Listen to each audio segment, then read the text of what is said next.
Bueno, gracias a todas y todas por acompañarnos. No sé si ya estamos.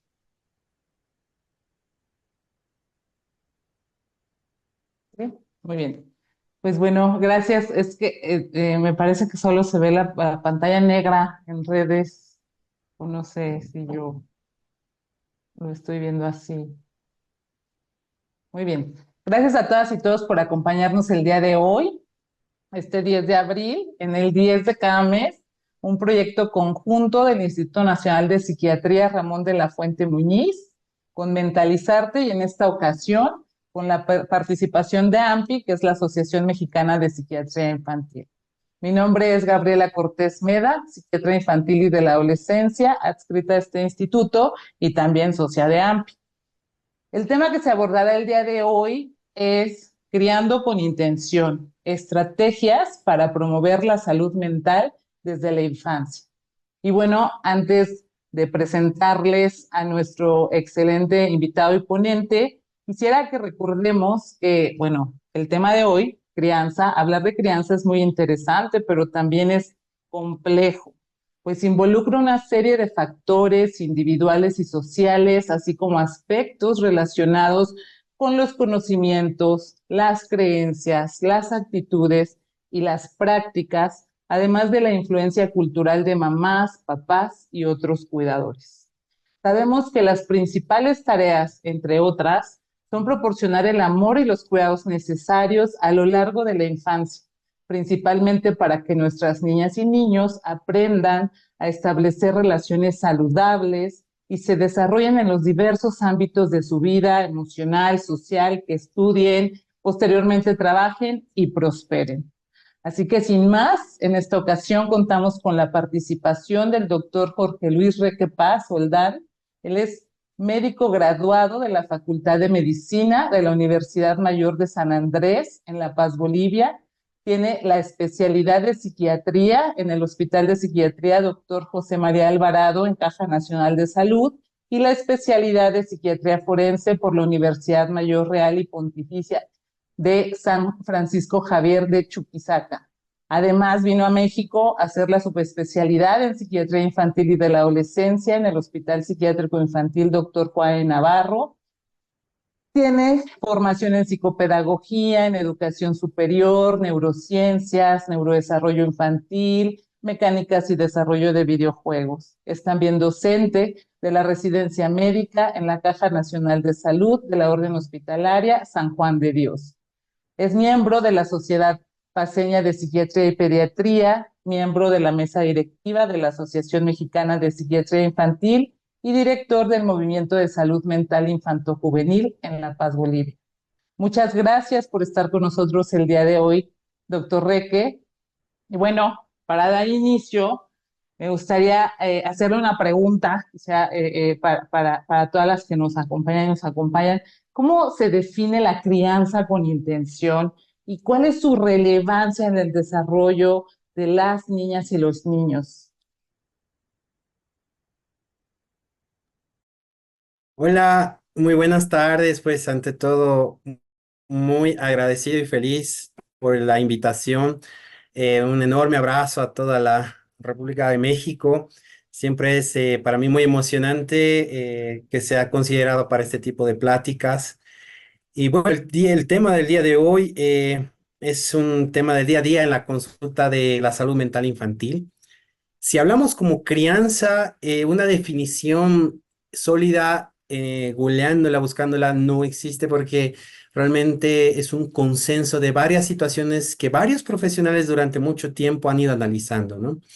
Lo podríamos mencionar como la crianza en un proceso mediante el cual el papá, el cuidador, proporciona ante todo amor, cuidado, respeto y sobre todo orientación, guía, facilita a los niños, a los adolescentes a tener un adecuado crecimiento, un desarrollo de una manera saludable y sobre todo feliz, es decir, libre de violencia, un proceso donde se involucra una serie de decisiones y acciones que los papás deben tomar, decidir y que influye obviamente en el desarrollo de los chicos.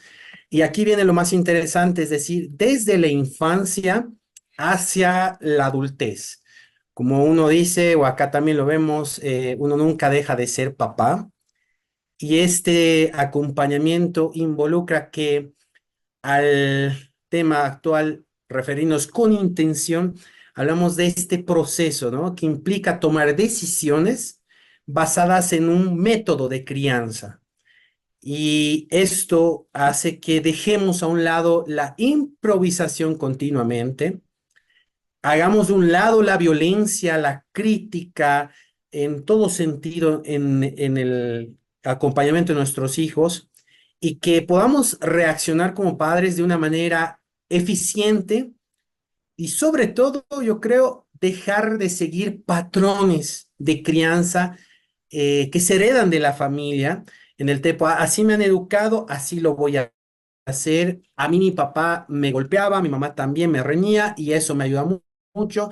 Y continúan este tipo de métodos donde actualmente, por todo lo que se vive en estos cambios mundiales, no son los adecuados. Y creo yo, tal vez comparto con muchos profesionales de la salud mental, son los principales factores dentro de otros para motivar la consulta al profesional de salud mental porque los chicos ya vienen con ansiedad, con depresión, y cuando tú los atiendes, descubres que hay una familia que evidentemente no es el soporte adecuado en el hogar y que eso incluso te define el pronóstico, el acompañamiento en la salud mental infantil.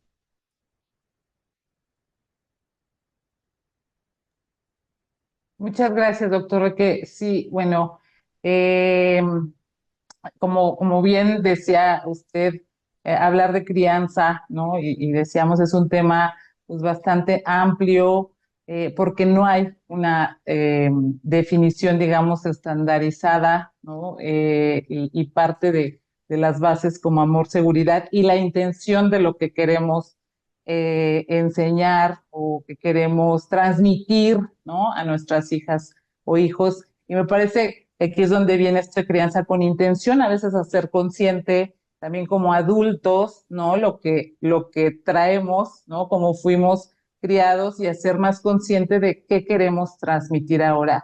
Entonces, pensando en eso, y en la parte a veces que cuando hay algunas dificultades, por ejemplo, el establecer como una conexión emocional, qué estrategias recomendaría o se utilizan para establecer o mejorar la conexión emocional o una conexión emocional sólida con nuestras hijas o hijos? Creo que ante todo, la premisa sería que el- los papás, los cuidadores, partan de un concepto básico de ser el buen ejemplo y que además de ser un buen ejemplo, pueda el niño o adolescente contar con un adulto emocionalmente responsable. Y esto involucra que el papá o el cuidador tiene que, además de este espacio bonito donde estamos dando esta capacitación, que no solo quede en el 10 de cada mes que hoy nos tocó este tema, sino que es una capacitación continua, voluntaria, que deciden los padres realizar cada día, porque hablar de estrategias, aprendizajes y todo lo que involucra realmente es un continuo. ¿No? Es que el papá pueda aprender a tener conciencia, digamos, de las necesidades individuales de cada hijo que tiene, incluyendo la diversidad de la edad, si es el crecimiento, el desarrollo, porque va a respetar y reconocer las necesidades e intereses y capacidades, digamos, de cada niño, de cada hijo que tiene en la casa. Por eso siempre es común decir, me llevo mejor con uno de mis hijos que con el otro. Y eso a veces genera susceptibilidades en los chicos y empiezan los problemas en la casa, ¿no? También es importante, creo yo, como una estrategia o recomendación, establecer objetivos y valores familiares desde una edad temprana u oportuna. Muchos papás o cuidadores creen que la época de crianza y los conceptos, la transmisión, es a partir de lo que ingresan a la escuela con la ayuda de los maestros, pero en realidad es un proceso continuo que involucra generar rutinas, actividades, planificaciones, desde que uno quiere ser y desear ser papá, ¿no? En esto, por ejemplo, está el tema de la comunicación abierta, ¿no? Dejar de ser impositivos, muy impositivos en los chicos, donde no hay un espacio de escucha, donde no hay la construcción, la retroalimentación, el intercambio de opiniones. Y aquí es bien importante, muchos papás delegan la crianza a otros cuidadores, puede ser por motivos de trabajo, ¿no? Está el abuelo, la tía, y allí el niño o el adolescente crece sin una figura estable de autoridad, por así decirlo. Por eso es muy común que los chicos o los papás se quejen de que no les hacen caso, les faltan el respeto en la casa, ¿no? Y es que esto se produce que al no haber este establecimiento de objetivos y valores familiares, no se establecen las normas, las rutinas, los límites.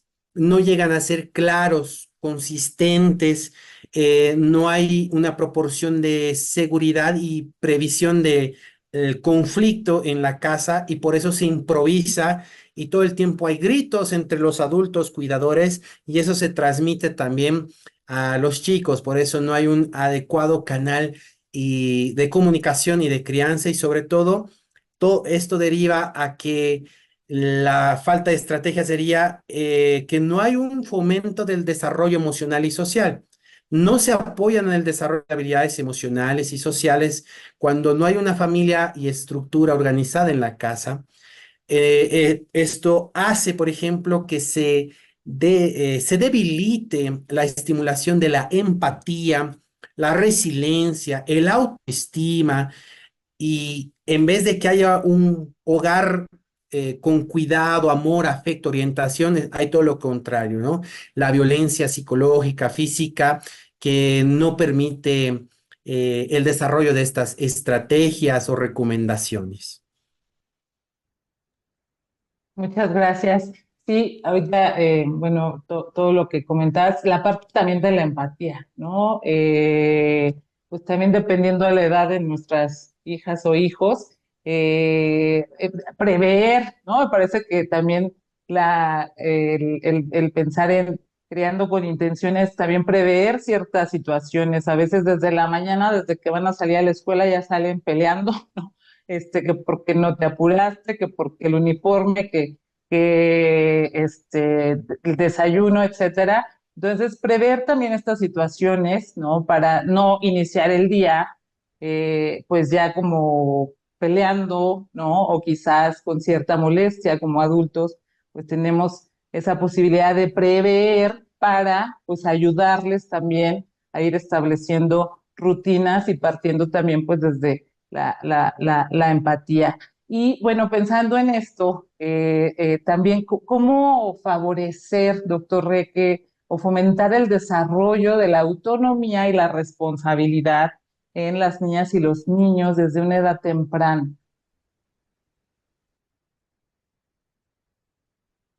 Tal vez en el transcurso de esta linda plática voy a ser bien repetitivo para que la gente ahí se aburra, pero nuevamente el hincapié, ¿no? Desde el ejemplo del cuidador, es la única manera de empezar, capacitándose y siendo emocionalmente responsable. Gracias a esto, uno transmite de una manera asertiva, de una manera correcta, adecuada, flexible, lo que muchos papás luego buscan cuando los chicos ya son adolescentes o adultos, ¿no? Y te reclaman, ¿por qué mi hijo realmente no puede ser responsable con las decisiones? Es muy irresponsable. Y aquí es bien interesante porque cuando esos hijos crecen y luego hacen sus hogares, o crean sus hogares, mejor dicho, vuelven a repetir estos errores, y los nietos se vuelven una carga para los abuelos, y así se va repitiendo la historia. Entonces, la edad es muy fundamental para el desarrollo de la autonomía y esto involucra ser muy tempranos desde acompañar el desarrollo, el crecimiento de una manera saludable. Esto significa que el adulto, el cuidador, va a permitir, por ejemplo, para que ellos desarrollen la autonomía, la opción de que los chicos tengan esta facilidad de tomar decisiones acompañadas de un adulto. Y qué bonito saber que cuando hay un error, un conflicto, el niño o el adolescente tiene la confianza de acercarse al adulto para conversar, porque tienen este canal de apertura, de escucha, y a su vez también este adulto permite, por ejemplo, y aprende, como todo papá, a delegar tareas apropiadas para la edad desde muy pequeños, que empieza, por ejemplo, en cómo poner la mesa, recoger los juguetes, ordenar la habitación, mantenerla ordenada, respetar a la familia, respetar al prójimo allá afuera en la escuela, y esto contribuye al bienestar de la familia y creo yo de la sociedad también. Volvemos al ejemplo que tú bien lo decías, qué importante es establecer las rutinas y expectativas, porque de esta manera el niño empieza a sentir este impulso de ser responsable desde temprano, lo hace independiente acorde a la edad, en su desarrollo autosuficiente, y por eso es importante mantener rutinas y establecer expectativas claras, bien sencillas acorde a la edad del niño, para que él se vaya estructurando.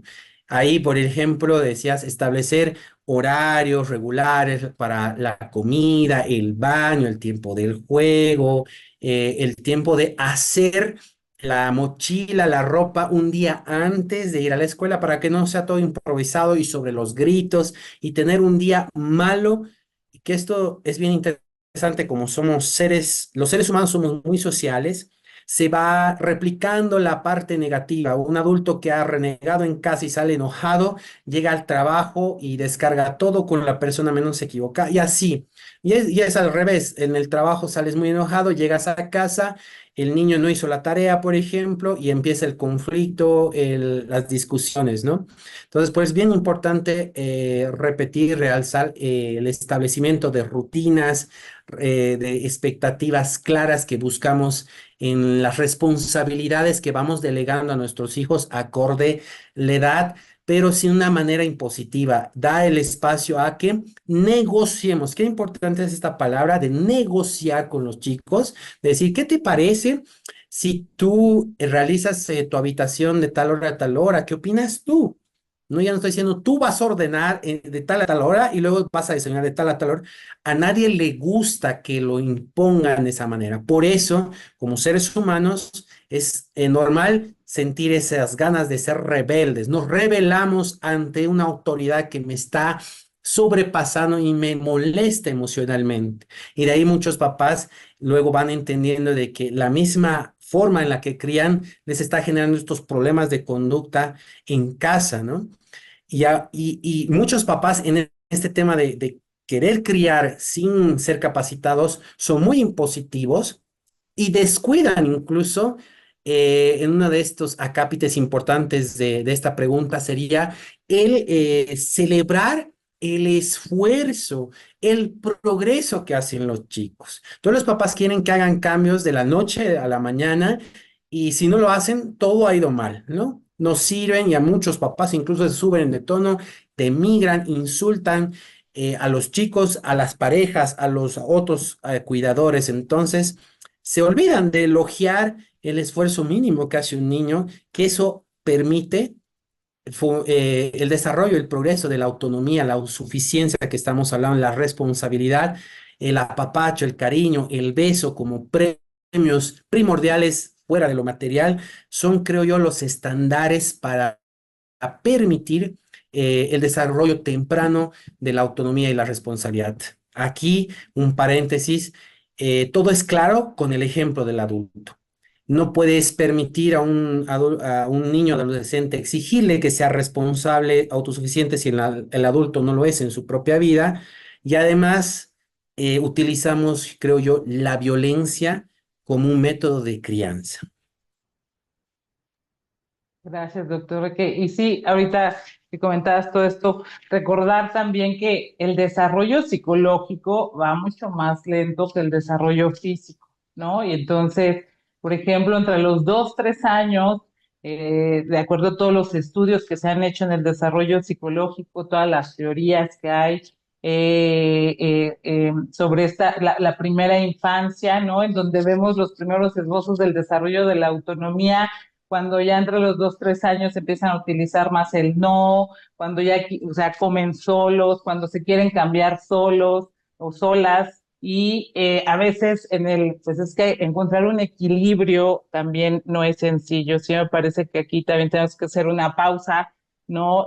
Las mamás, los papás, los cuidadores, en ver también en mis propias necesidades y lo que es posible también en mi situación y en mi realidad porque en ocasiones es sí quiero que sea, que desarrolle autonomía, pero tengo prisa, yo le voy a cambiar la ropa a los 5 años, o yo le voy a dar de comer a los 6 años, ¿no? Entonces, como también ahí, ¿no? Nuevamente, o sea, ¿cuál es nuestra intención? Que logre ser autosuficiente, tener la autonomía de empezar a hacer estas pequeñas cosas solo y sola, como lavarse los dientes, comer sola, ya posteriormente bañarse solo, o sea, en estos pequeños detalles también, pues es pequeños y grandes, ¿no? Vamos viendo también el desarrollo de la autonomía y la responsabilidad con nuestro acompañamiento. Entonces, bueno, y ya, pues en ocasiones las situaciones se salen de control. ¿Cómo manejar, doctor Reque, esos momentos ya de conflicto, los momentos difíciles, desafiantes? Con el objetivo de fomentar el crecimiento y el aprendizaje.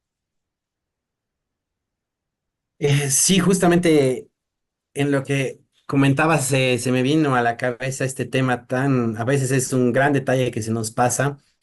eh, los papás en la crianza se dejan influenciar y seguir la cultura, lo que dice el vecino de que el niño deja el pañal al año y así tiene que ser, tu primo, comparar, ¿no? Tu hermano ha hecho esto, tú también lo tienes que hacer y no dan esa individualidad a cada hijo y eso no permite el adecuado desarrollo y autonomía.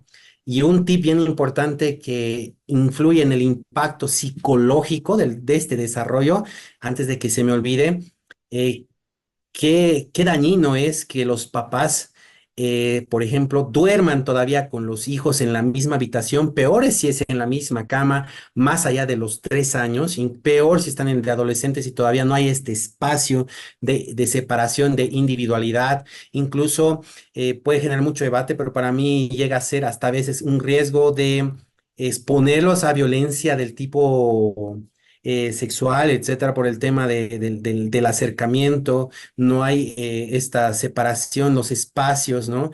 Incluso bañarse con los hijos, muchos papás creen que así se les enseña de manera correcta a usar el shampoo, el tallarse, etcétera, pero no, es todo lo contrario, ¿no? Y aquí pasando esta parte donde dices, ¿qué pasa con esto de las razones del castigo que utilizan muchos papás? Estudios demuestran en cuestionarios que muchos papás lo consideran que el castigo o la violencia llega a ser oportuno en la educación de los chicos, porque es como el mejor recurso para afrontar una situación de estas, porque también te cuentan, sirve para descargar la ansiedad, la frustración de los papás, donde decía a un inicio, no son padres emocionalmente responsables y que se controlan lastimosamente de esta manera y la sobrecarga, la frustración, la canalizan ahí. Y también porque culturalmente, históricamente, así lo han aprendido de los papás, de los mamás, mis abuelos, etcétera, ¿no? Entonces, este tema del castigo es un tema muy interesante que genera una situación bien crítica, violencia en la infancia temprana y que causa un daño muchas veces irreparable. Entonces, los papás utilizan este tipo de estrategias como para evitar que la conducta se aprenda de esa manera con violencia y que no se repita, ¿no? Además de que es bueno, según en las comillas, entre comillas, el padre muestra de esa manera autoridad, se impone al niño a través del miedo, ¿no? Que genera y que de esta manera un niño o el adolescente lo respete, ¿no? Entonces, los daños emocionales son enormes. No nos alcanzaría la plática para terminar, pero influyen en las anteriores preguntas. Baja la autoestima, la autosuficiencia, la autonomía, se crece con un resentimiento, con rabia, con sentimientos de tristeza, de soledad, de miedo, de abandono. Les enseña a los chicos a ser víctimas, porque bueno, son muy susceptibles a continuar maltratos. ¿Dónde? En el colegio. Cuando son maltratados en el bullying, son estas presas para los acosadores muy fáciles de cacharlos, de captarlos, ¿no? Sin duda todo esto hace que por convicción ellos entiendan también, por otra parte, de que cuando yo tengo un problema, en mi casa me han enseñado a que se resuelve con la violencia. Por lo tanto, esa es mi forma de actuar. Entonces, acatan estas medidas lastimosamente en daño a nuestra sociedad y esto genera varios síntomas mentales que derivan en la consulta a veces tardía en la salud mental infantil, como la ansiedad, la depresión, el estrés postraumático. Y ahí los papás, ¿qué buscan? Que quiero que mi hijo sea más seguro, que sepa relacionarse, que sea un hombre de bien, te piden. Y tú dices, bueno, pero ¿cómo arreglamos lo que hiciste? Sí, un tema complejo. Y bueno, de lo que comentabas, por ejemplo, el tema de dormir o no con mamá, bueno, en el cuarto, así, hay etapas, ¿no? Hay que recordar que hay etapas, que hay momentos en los que, pues, dormir con mamá y papá o en la misma habitación, pero pues creo que como profesionales de la psiquiatría infantil, pues nos han tocado otros casos, ¿no? O sea, dormir hasta los 12 años en la cama, ¿no? Con mamá o papá, o sea, tiene sus implicaciones, o sea, uno de los datos tempranos, pues también de desarrollo de la autonomía, de los primeros años de vida, ya eso también lo va a determinar la familia, pero uno de los datos también que nos habla de autonomía es que la niña o el niño logre tener su espacio y sentirse seguro en su espacio, seguro en su espacio, ¿no? Por ejemplo, en su camita, en su habitación, etcétera. Pero pues son etapas y tenemos que ir, claro, de acuerdo a las edades y el desarrollo, ¿verdad? Esto no es de que nunca duerman, ¿no? No, no, para nada. Entonces, ese es un ejemplo. Y bueno, pues, me vienen otros temas en mente en ocasiones también a veces mamá y papá les cuesta hablar de sus emociones, deciden no hablar de algún tema que les preocupa porque no se vayan a preocupar los hijos. Y a veces el ejemplo que les pongo a mamá y papá es, ¿usted cómo se siente cuando su hija o su hijo, usted nota que le pasa algo y no le dice? Y no le dice porque no quiere preocuparle, pues se siente más preocupado y es que pasa igual, ¿no? Del otro lado, ¿por qué no hablar con nuestras hijas o hijos? A lo mejor no les vamos a dar toda la explicación o todo el contexto, pero como tú bien has repetido y has dicho, ¿no? Con el ejemplo. O sea, si yo con mi ejemplo hablo de, bueno, sí, tengo algunas preocupaciones en el trabajo, no tiene que ver con ustedes, yo espero que se resuelva, pero si ya sabe, ¿no? Sus hijas, sus hijos, que sí está preocupado, que sí está ansioso, pero es por un tema que tiene que ver con el trabajo y ojalá se resuelva y se pueden acompañar mutuamente. Entonces de ahí se desprende la siguiente pregunta, doctor, ¿qué papel juega la comunicación abierta y efectiva de la familia en la crianza con intención? Bueno, sin duda es mucha y en el sueño, creo, mágico de un psiquiatra infantil es que un papá le responde en ese ejemplo.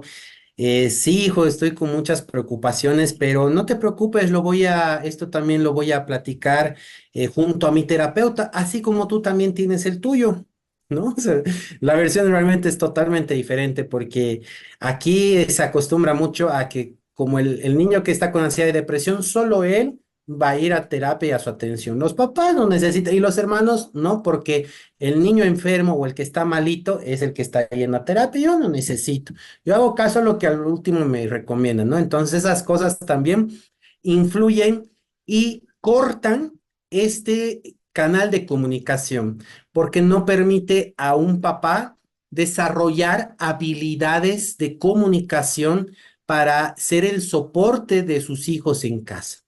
Este tipo de comunicación abierta significa fomentar, por ejemplo, la confianza y el vínculo emocional, ¿no? Donde el niño o adolescente con un problema se puede acercar tranquilamente al papá porque confía en su sabiduría y siente que es el lugar de cobijo, ¿no?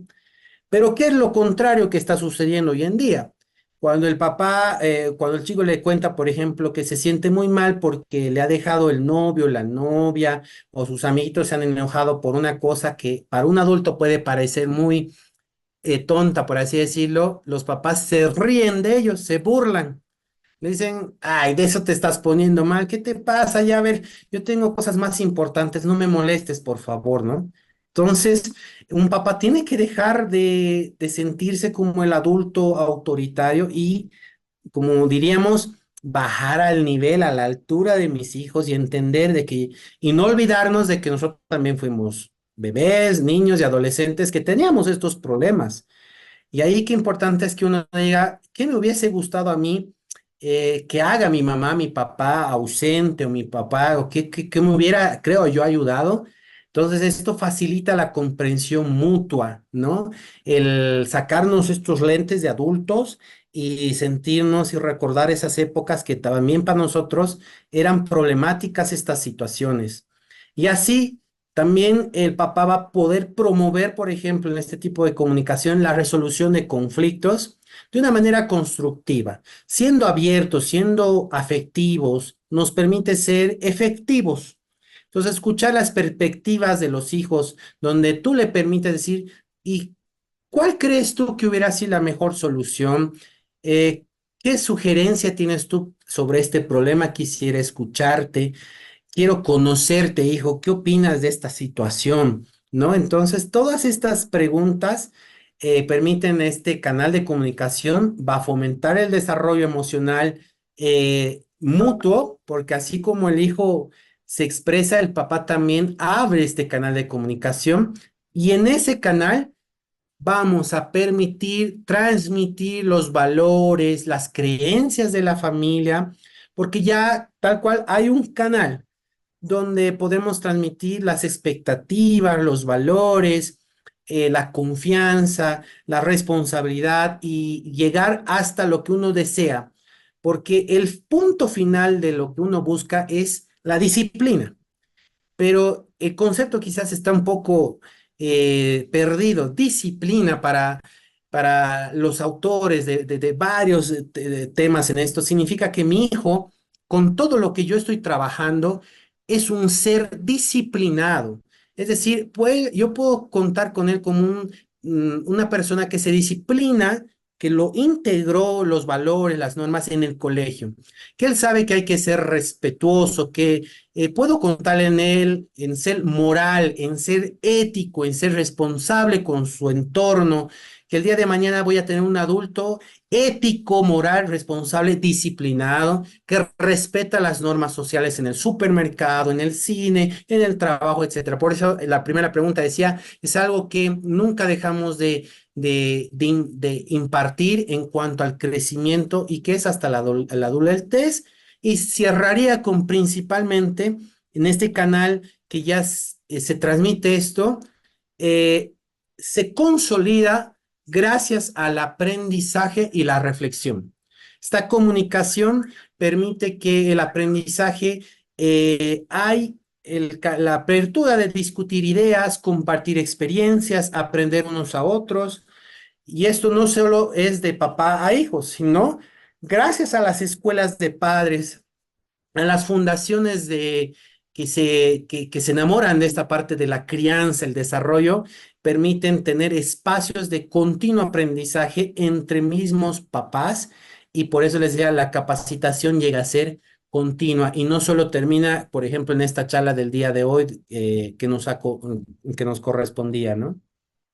Sí, claro, no hay una receta porque además pues tenemos que individualizar, tenemos que tomar en cuenta las edades, no va a ser lo mismo, ahorita que decías preguntarle cómo podemos resolver esta situación, pues va a depender de la edad, ¿verdad? No vamos a hacer eso con una pequeño de 3 años, lo vamos a abordar diferente, que si es 10 años, 13 años, pues va a depender también la edad, considerando todo esto que decimos del desarrollo psicológico con las implicaciones que tiene del desarrollo emocional y cognitivo, ¿no? De acuerdo, pues, individualizando, ¿sí? Esto que comentaba hace rato de hablar como de cómo nos sentimos y ciertas dificultades, va a depender la edad también, ¿verdad? O sea, si tiene 3 años, si tiene 6, si tiene 10 o 15, siempre también va a depender la edad y nadie mejor que mamá o papá también para conocer a sus hijas o hijos y saber cómo abordarlo. Entonces, bueno, pensando en esta parte de, pues sí, de la comunicación, pero además en esta parte del desarrollo, en los primeros años, pues se empieza a explorar el mundo, ¿no? Cuando empiezan a caminar, empiezan a explorar y, bueno, pues se habla de permitir pues esta libertad de explorar.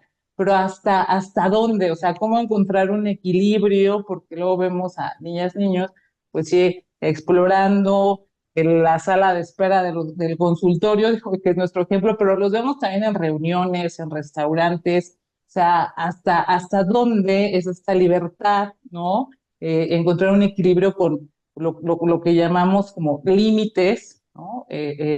Hasta cómo encontrar ese equilibrio, doctor Reque.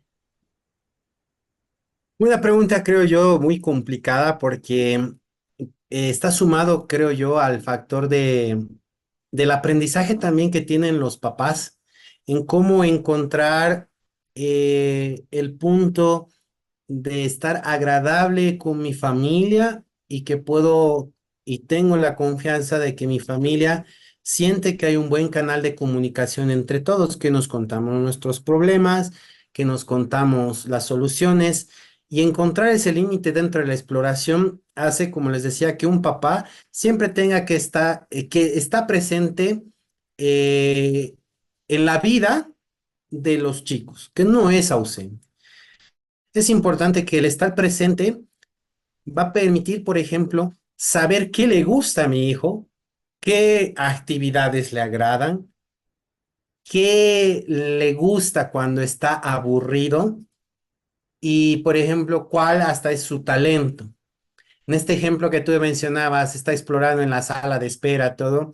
Si yo, por ejemplo, digo, me gustaría que explore y que comparta, sé que le gusta leer, entonces más bien me traje en mi maletín, yo sé que íbamos a demorar 6 horas en la consulta, pero me traje mi maletín de papá eficiente. Entonces ahí tengo libros, mandalas y las cosas que les gusta pintar. Dije, hey, ¿qué crees? Te lo traje para que me esperes, ¿no?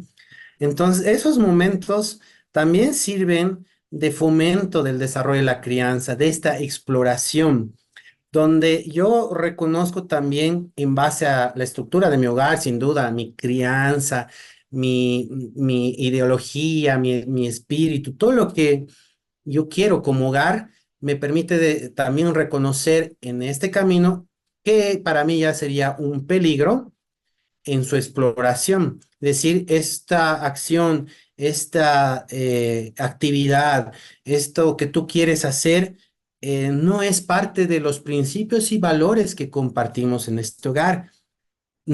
Quisiera escucharte por qué quieres hacerlo o por qué quieres explorar de esta manera. Y esto ayuda muchas veces a los papás a salir del apuro porque lo más probable es que digan no, o venga el grito, no vas a ir, no me gustan tus amigos, o no lo vas a hacer de esta manera. ¿Y esto qué hace? Tú bien lo decías, que el chico con más ganas le gusta lo prohibido y lo repite y lo va a hacer hasta descubrir. Pero si tú le explicas y le dices que hay otra alternativa, ese deseo baja y más bien te acompaña, ¿no? Y eso es lo que muchos papás creo que quieren, que sus hijos les acompañen en este camino y no se vayan por los malos caminos. Así es. Bueno, pensando como en esto, en este último ejemplo que entiendo más como de en adolescencia. Digo, tanto en infancia como en adolescencia tenemos en los últimos años otros retos, ¿no? En la crianza, y quisiera saber su opinión sobre la crianza y la tecnología, el uso de la tecnología. Un tema muy apasionante porque tal vez muchos profesionales y papás están dándose cuenta de que la tecnología está llegando en muchos hogares a reemplazar a los papás. Y bueno, el buen emprendedor, feliz, ¿no? Estos que crean los soportes de iPad, de celular para las sillas, para los autos, para que cuelgue del techo, para que lo lleves en el anillo. O sea, realmente el celular puede estar presente contigo en todo momento, ¿no? Te permite tener hogares inteligentes, puedes ver ahora tu serie en la sala, en la comida, hasta en el baño, ahora si quieres, ¿no? O sea, realmente la tecnología está sin una pausa. Y por eso muchos creadores y magnates, desarrolladores de estas mismas tecnologías, ¿qué es lo interesante de todo esto? Y lo pueden leer en las prensas cuando se los entrevista. Los mismos creadores de la tecnología, de las redes sociales, tienen prohibido a su familia hacer uso de la tecnología. Buscan hogares que estén libres de tecnología. Prohíben, por ejemplo, si es el creador de iPhone o el de Samsung, prohíben que lo usen en casa. Es un espacio libre de pantalla. Entonces aquí la pregunta también sería, ¿por qué los creadores no lo usan con su familia? La respuesta fue bien clara. Es que nosotros sabemos el daño que provoca. Pero nosotros vivimos de eso, entonces es para nosotros mejor que existan los consumidores. Entonces, lastimosamente, los padres no se percatan de eso y se sienten maravillados, por ejemplo, cuando un niño de 2 años puede desbloquear la tablet, puede entrar a YouTube, te busca videos y el papá sí te dice, no ve, doctor, es súper inteligente mi hijo. Y tú dices, no. Ay, sí, con tu ansiedad de profesional. Sí, señor, pero su hijo no está hablando, ¿no? Ya tiene 2 años y no pronuncia ni una palabra. ¡Qué horror! O sea, el contraste es, pero bueno, no me importa que hable, lo bueno es que ya sabe usar una tablet, es súper inteligente. Y en la adolescencia es peor. Los papás culpan a los videojuegos porque dicen, aquí en Bolivia y creo que también en Latinoamérica se está viviendo mucho esto de que los chicos se están escapando de casa por los videojuegos, encuentran a personas, amistades a través de los videojuegos. Eh, y lo primero que hace desde la prensa es etiquetar como el diablo o lo perverso al videojuego, cuando en realidad el videojuego solo es el modo en el cual el chico ha encontrado a un amigo, a una persona de confianza, porque en la casa no lo hay, ya que en la casa hay tanto problema y de repente aparece ahí jugador 540 que también había tenido los mismos problemas que yo en casa. Y entonces, pues, ¿qué hace? Uno le dice, yo estoy cansado de estos problemas en la casa, ¿tú también? Sí, ya estoy aquí. Oye, ¿qué te parece si nos vemos y vamos a otro lugar mejor? Sí, está bien. Ah, ya, nos vemos en el metro, en la estación Tasqueña, diría yo, ¿no? Ya, ahí nos vemos. Y listo. Y ahí abrimos los mismos padres, a veces sin querer, dolorosamente abrimos la puerta para estos peligros. Y lo más fácil es culpar a lo externo que hacer una autorreflexión como padre y decir, me equivoqué en el método de crianza. Debía capacitarme y no me hice. Me burlé del psiquiatra infantil y del psicólogo. Me mofé de los libros que me pidió que lea y ahora tengo que enfrentar estas situaciones, ¿no? Sí, es complejo porque, bueno, porque pues además a veces el acceso, ¿no? A Internet sin supervisión, pues se expone a muchos riesgos, ¿no? Como la exposición a, pues a violencia, a normalizar situaciones, pues que no son normales, a los riesgos que hay, pero pues a veces digo yo, lo veo en los restaurantes, ¿no? Que los domingos, en teoría, familias comiendo y ves a toda la familia en el celular, ¿no? Desde los Ujú. adultos hasta los menores, o al pequeño que está sentado como para que esté tranquilo el iPad. Entonces, bueno, pues sí es un fenómeno y es un reto, todo un reto.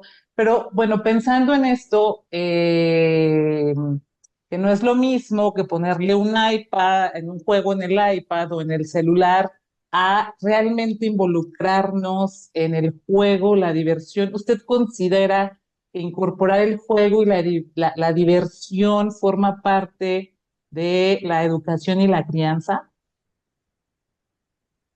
Debe ser, yo diría así, poniéndome autoritario, no la descuidemos, no la dejemos a un lado. De hecho, yo haría un llamado para toda la población que nos está viendo a rescatar, recuperar esos juegos de antaño, esos juegos históricos, esos juegos de mes, esos tiempos donde compartías con la familia, porque hay estudios científicos que demuestran hasta el día de hoy que el touch, digamos, que el niño esté armando rompecabezas digitalmente, no llega a estimular áreas de la corteza cerebral, no hace las mismas sinapsis, conexiones neuronales que agarrar una pieza de madera, olerla, quedarte ahí pensando, el tocar, el sentir, el estímulo ambiental, el socializar, no tiene comparación con la tecnología en cuanto al aprendizaje. ¿No? Y ese es un tema bonito para otra oportunidad. Realmente la tecnología, creo que yo, podrá ganar en ciertas situaciones mecánicas, pero ¿qué está haciendo? Nos está deshumanizando, nos está desmoralizando, nos está aislando. Y esto parece que nos lleva a un boom de la tecnología. No olvidemos que ahora ya tenemos hasta los lentes, ¿no? Cada vez la tecnología está sin parar. Por eso muchos países están buscando incluso poner leyes para regular a la inteligencia artificial, a la tecnología, a que las escuelas estén libres de pantalla. Pero lastimosamente es una competencia donde creo yo algunas familias se van a seguir perdiendo en el abismo, pero van a haber otras como las que han estado presentes hoy, donde van a poder reflexionar y decidir si sería bueno tal vez hacer lo mismo que hacen los mismos creadores de la tecnología, incorporar el juego, la recreación, minimizando el tiempo de la pantalla a lo recomendado en la Asociación Americana de Pediatría, que no sobrepasa los 15 minutos al día de los dispositivos. Entonces, realmente es importante seguir estas recomendaciones. Bueno, ya para finalizar y pasar a ver las preguntas de quienes nos acompañan el día de hoy, quisiera si nos puede hacer algunas recomendaciones o cómo podemos revisar o evaluar si nuestras acciones como adultos, como mamá, como papá, como cuidador, si mis acciones en el día a día están alineados o alineadas con los valores y principios que deseo transmitir a mis hijas y a mis hijos. ¿Cómo revisar esto? Y finalmente, si nos puede recomendar algunos recursos o herramientas que favorezcan estrategias de crianza efectiva. Eh, sí, si lo hacemos de una manera práctica para el público que nos acompaña y nos va a seguir acompañando en la grabación, es, por ejemplo, que hagamos una autorreflexión como padres y cuidadores por ejemplo, ya intentaste hacer de todo con tu hijo, querías mejorar la conducta, lo que no te agrada que él haga, pero aún así lo sigue haciendo. Constantemente tienes que pelearte con él, discutir por su conducta. Y esto, por ejemplo, llega a tener conflictos con tu pareja, los otros adultos en la casa por lo que estás discutiendo en la conducta. No sabes si estás cediendo demasiado como papá o estás siendo muy autoritario, sobreprotector. Hay que repetir, sientes que tienes que repetir varias veces esta indicación de lo que quieres que modifique, pero aún así no consigas resultado. Y de ahí viene algo para los adultos, creo yo. Si te sientes frustrado, ya abatido, ansioso, enojado con lo que estás pasando en la crianza con tu hijo, yo creo que si has respondido estas preguntas que hice al azar, ya es momento de pedir ayuda, ¿no? De buscar ayuda. Y aquí viene la otra, realmente en cuanto a recursos, me gustaría ser así muy puntual, pero como hemos tratado de revisar para la introducción de este tema, hay un montón de información, libros. Yo me acuerdo cuando estaba en la formación ahí en el hospital Navarro, había una hojita que nos daban donde estaban anotados varios libros con autores. Me acuerdo de Disciplina Inteligente, Crianza con Amor, Cómo poner límites, ¿no? Y que realmente todos los autores de estos, es bien interesante, la mayoría son entre educadores, profesionales de la salud mental y también hay padres.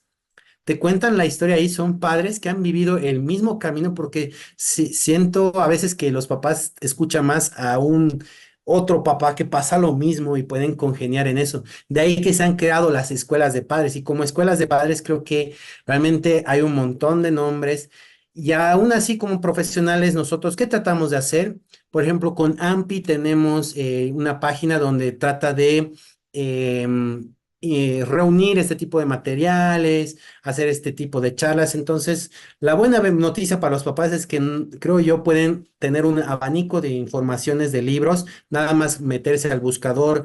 Crianza positiva, hay desde fundaciones, asociaciones, estamos nosotros, y uno puede revisar y decir, quiero participar en este taller. La mayoría, como son actividades de comunidad al servicio de los demás como profesionales de salud, son gratuitas, como esta charla, por ejemplo, que nos hemos dedicado a este tiempo de hablar de la crianza. La mayoría son padres que se reúnen en busca de las soluciones e invitan a profesionales. Entonces, lo lindo sería que esto está planteado para que toda la comunidad participe. Entonces, yo invito a la población a realmente hacer una búsqueda tan sencilla, no es complicarles más, poner crianza con intención, como el tema de hoy, asertiva, positiva, y van a tener N de libros. Allá, por ejemplo, en México, a mí me encanta la librería Gandhi, es una de mis favoritas. Voy ahí, hay una sección donde dice educación, psicología, y ahí hay un montón de libros, ¿no? ¿Por qué fallo? ¿Cómo educar con mis papás? ¿Qué hacer cuando no estoy en casa? ¿No? Entonces, creo que todo suma más que restar. Muchas gracias, doctor Reque. Y bueno, voy a pasar a los comentarios y preguntas. Eh, bueno, ponen que si podemos dar las páginas, la página de la Asociación Mexicana de Psiquiatría Infantil se las compartirán, si no. Y bueno, ahí una pregunta que vi por acá de que, bueno, un comentario, ¿no? De que su adolescente se pone pues incluso agresivo cuando se le ponen límites para el uso de celulares, etcétera. Recuerdo que en la página de la Asociación Mexicana de Psiquiatría Infantil que hay como toda un área, ¿no? Relacionada al uso de tecnología y hasta, no sé si nos quiere platicar de ella, de esa parte un poquito, doctor. Sí, donde hay una sección, por ejemplo, en la AMPI, tenemos una sección que dice material para público en general, y ahí se comparte los modelos de contrato de conducta, que hay muchos, donde uno entiende de que en en esta pregunta muy buena, nunca hay que ir de así de impulsivamente a quitar la situación de un momento al otro. Está ya descrito hasta en la clínica que los chicos hoy en día presentan adicción a los dispositivos. Esto significa que genera síntomas mentales que requieren la atención con profesionales de la salud mental. Entonces, con más razón, necesitan pedir ayuda a los papás. Este tipo de estrategias donde utilizamos métodos de contrato, donde un papá y el hijo firman los acuerdos para el buen uso del dispositivo, es bueno que cuando ya hay, como en este caso, agresiones, violencia, necesitan un árbitro que muchas veces llega a ser el profesional de la salud mental, ¿no? Entonces, para modificar una cosa de esta situación de esta magnitud, podemos empezar a abordar con una ayuda. pero la intención en sí de este tipo de charlas, de oportunidades, es que como profesionales de salud mental nos tenemos que abocar a la prevención, a la promoción de la salud. Y por eso pueden visitar este tipo de contenidos donde no es una situación muy difícil de entender, son muy prácticas y están hechas para papás. Muy bien. Esmeralda pregunta, ¿recomienda los castigos o consecuencias? No, sin duda, porque como hemos hablado en un momento, son estrategias que incluso van en contra de lo que dicta la ley de la niñez y adolescencia. Aquí en Bolivia es la ley 548, ¿no? Del Código Niño, Niña, Adolescente. Allá en México también sé que hay la ley de protección al menor, donde están sus derechos, sus deberes también. Entonces, estaríamos vulnerando el derecho y entre este tipo de estrategia de violencia, lo único que hace es condicionar conductualmente a que el niño aprende a responder violentamente también con sus pares. Es el adulto del día de mañana que también va a replicar la violencia con la pareja, con los hijos cuando tenga su familia, y la violencia tiene una historia pues sin precedentes, y esto no es la estrategia inusual. La mayor parte de los papás que agreden son porque no están capacitados en este tipo de conversatorios que hemos tenido el día de hoy. Y esperamos que con esta charla muchos papás cambien esta actitud y entiendan de que sí, te habrá resultado por una vez, pero la situación emocional que has dejado ahí a veces se queda en una huella cerebral ahí adentro que así con terapia o con psiquiatras muchas veces no se borra y queda permanente en ese recuerdo doloroso y que repercute en el día de mañana en ese adulto. Ah, me recordé con esta pregunta un libro que se llama Disciplina sin lágrimas de Daniel Siegel, ¿no? En donde habla, digo, de revisar desde el adulto, pues nuestras, y sanar también nuestras propias heridas, pero además en la infancia, ¿no? Pero además habla de las consecuencias naturales, ¿no?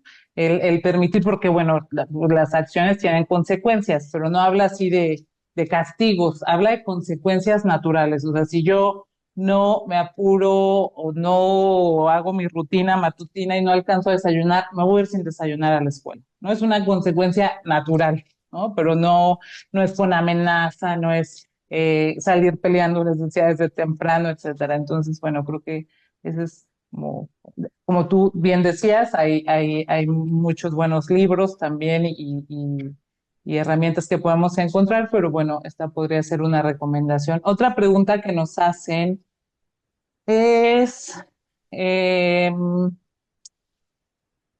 que si las conductas, aparte de aprendidas, pueden ser genéticas.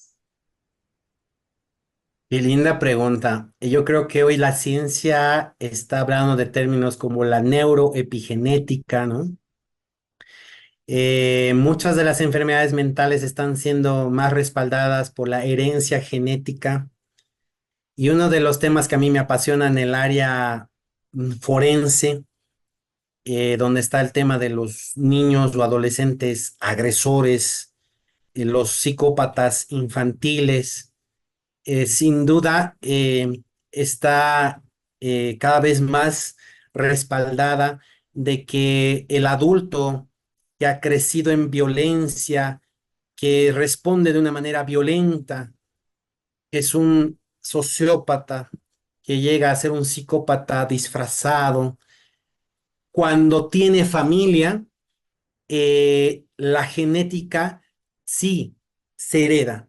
Son estos niños que el área límbica, emocional, frontal, donde se activa la empatía, la moralidad, la ética, biológica y anatómicamente no se encienden estos niños y de por sí van repitiendo estos ciclos. Entonces, la psicopatía, la sociopatía, la ciencia demuestra que sí se hereda y que son casos que realmente muchas veces no los detectamos o los normalizamos, como bien decías esa palabra, y que quedan ahí en la sociedad haciendo daño continuamente. Así es. Bueno, sí, o sea, actualmente ya sabemos que la genética tiene sus implicaciones. Por acá preguntan, ¿el tiempo fuera es correcto como método en la crianza? No escuché bien, pero en el tiempo. Fue el tiempo fuera, el uso del tiempo fuera. Ah, sí, el tiempo fuera es un método bastante conductual porque pero tiene que estar muy bien estratégicamente organizado. Para eso decíamos, ¿no? Es decir, el niño tiene que saber que existe el espacio, tiene que saber para qué sirve el espacio, qué buscamos con ese espacio, dónde está ubicado ese espacio. ¿Cuál es el tiempo pactado y bajo una firma simbólica en el contrato de conducta que yo hago? Ya estoy instruido acá dentro que existe ese espacio, ¿no? Entonces el tiempo fuera, muchos lo describen como un tiempo entre 5 o 10 minutos, dependiendo la edad del niño, obviamente, donde tú apartas al niño de la conducta que estaba haciendo, principalmente cuando está transgrediendo, agrediendo, se está poniendo en riesgo y necesitas un abordaje de retirada, ¿no? Y con mucha calma, con mucha tenacidad, un adulto que se entrena, vuelvo a repetir, y es emocionalmente responsable, ayuda a canalizar con la calma en la palabra y la conducta corporal a inducir a ese lugar donde el niño ya entiende para qué está yendo ahí, ¿no? Entonces, como hemos visto, solo de una cosita del tiempo fuera, el espacio de calma que algunos le llaman, está tan bien elaborado, donde muchos papás improvisan, ¿no? Anda a la esquina, ¿no? No sé si es allá, acá lo mismo, anda a la esquina, ponte de frente, no mires a nadie, donde utilizamos violencia para ese tiempo fuera. Y eso no es así. Entonces, muy bonita pregunta y este tipo de estrategias tal vez no ha dado tiempo en esta oportunidad, pero las van a encontrar en todos estos materiales que hemos ido mencionando. Realmente son universales. Muy bien, doctora. Qué bueno, pues se nos está agotando el tiempo, pues hay algunas felicitaciones, agradecimientos, algunas preguntas de temas más específicos que nos dan la idea también de posibles próximos temas, como hablar de adicciones en mamá y papá, ¿no? Ese es todo otro tema para hablarlo o de si los niños menores de 5 años pueden tener insomnio, el tema de problemas de sueño en la infancia es otra idea. Ya hemos hablado alguna vez, pero no en este espacio. Me parece una oportunidad ya de dos buenos temas bueno, que están preguntando ahorita. Y pues agradezco a todas y todos los que nos han acompañado el día de hoy. Gracias a usted, doctor Reque, por acompañarnos y por toda esta información que nos dio, que nos compartió. Y pues no me queda más que desearles un excelente día. Gracias. Muchas gracias igual a todos por su presencia. Un saludo desde acá de Bolivia y a seguir trabajando por nuestra niñez y adolescencia, que no sea el último tema. Sé que ha habido muchos más y siempre estamos listos para seguir trabajando por todos ustedes. Muchas gracias por la invitación y hasta una